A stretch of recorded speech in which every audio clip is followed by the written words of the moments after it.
दोस्तों, पिछले 200 सालों से 100, 150, 200 सालों से इलेक्ट्रिसिटी यानी बिजली गलत पढ़ाई जाती है। सबसे बड़ी गलत बात ये लिखी जाती है कि करंट फ्लोस। आप किसी भी इलेक्ट्रिसिटी की बुक में देखिए, कक्षा 6 से लेकर और आप कॉलेज तक चले जाइए, साइंस की बुक्स में, फिजिक्स की बुक्स में या इलेक्ट्रॉनिक्स की इलेक्ट्रिसिटी की बुक्स में आप ये देखिए, करंट के बारे में बताया जाता है कि current flows from positive to negative terminal, current flows from this side to that side, right. अब सबसे पहले आप ये कहेंगे कि करंट का टॉपिक है, मुझे किसी इलेक्ट्रिक इक्विपमेंट के पास होना चाहिए था, तो मैं इस नहर के पास क्या कर रहा हूँ? तो ये पानी ही हमें समझाएगा कि करंट चल नहीं सकता। करंट का अर्थ क्या है? बहाव। करंट का अर्थ है बहाव। यदि बिजली का मैटर है तो इलेक्ट्रिक करंट, यदि पानी का मैटर है तो वाटर करंट, राइट।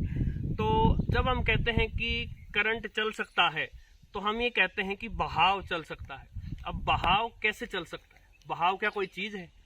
बहाव कैसे चल सकता है? चलता कौन है? जैसे नहर में या नदी में देखिए, कौन चल रहा है? पानी। जब नदी का पानी चल रहा है, जब नहर का पानी चल रहा है, तो हम ये कह सकते हैं कि there is water current in the river, कि नदी में बहाव है। लेकिन आप ये तो नहीं कह सकते ना कि नदी में बहाव चल रहा है। नदी में बहाव नहीं चल रहा, नदी में कौन चल रहा है? पानी। इसी प्रकार जो इलेक्ट्रिक वायर है, जो बिजली की तार है, उसमें करंट यानी बहाव नहीं चल सकता। उसमें कौन चलता है? चार्ज। चार्ज चलता है, न कि करंट। और जब चार्ज चल रहा हो तो हम ये कह सकते हैं कि वायर में इलेक्ट्रिक करंट है। जैसे कि नदी में पानी चल रहा है तो नदी में वाटर करंट है। आप ये नहीं कह सकते कि करंट फ्लो हो रहा है, नो, वाटर फ्लो हो रहा है। इसी प्रकार तार में आप ये नहीं कह सकते कि करंट फ्लो हो रहा है, चार्ज फ्लो हो रहा है। और फिर करंट की डेफिनेशन देखिए क्या है? Flow of charge.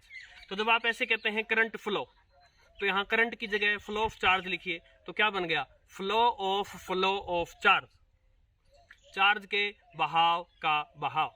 बहाव कभी बह नहीं सकता। इस छोटी सी गड़बड़ के कारण बच्चों को इलेक्ट्रिसिटी समझने में, या कॉलेज जाने वाले स्टूडेंट्स को, इवन इलेक्ट्रीशियंस को, जो कोई भी इलेक्ट्रिसिटी को अच्छे से समझना चाहता है, उसकी थ्योरी, उसके कंसेप्ट समझना चाहता है, वो हमेशा अच्छे से कभी नहीं समझ पाते।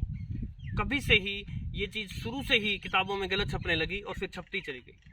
और दूसरी बात, उसमें चार्ज भी नेगेटिव से पॉजिटिव की तरफ चल रहा है। जो करंट, जो इलेक्ट्रॉन्स चल रहे हैं, वो नेगेटिव टर्मिनल से पॉजिटिव टर्मिनल की तरफ चल रहे हैं। तो वहां भी शुरू से ही गड़बड़ कर दी कि करंट पॉजिटिव से नेगेटिव चलता है। पहली बात तो करंट चल ही नहीं रहा, चार्ज चल रहे हैं। और दूसरी बात, जो चार्ज चल रहा है, जो इलेक्ट्रॉन चल रहे हैं, वो नेगेटिव से पॉजिटिव चल रहे हैं। तो इन सब गच्चों के कारण करंट का टॉपिक अच्छे से कभी बच्चे समझ नहीं पाए।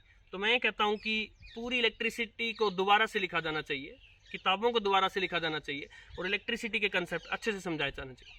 दोस्तों, यदि यहाँ तक आप वीडियो में आ गए हैं तो ऐसे ही और ज्ञानवर्धक वीडियो देखने के लिए लाइक, शेयर और सब्सक्राइब कीजिए। इसके अलावा करंट या इलेक्ट्रिसिटी से संबंधित ग्राउंड ब्रेकिंग वीडियोस, विशेषकर एसी जो अल्टरनेटिंग करंट है, उसके विषय में ग्राउंड ब्रेकिंग वीडियोस मैं आपके लिए आगे लेकर आ रहा हूँ।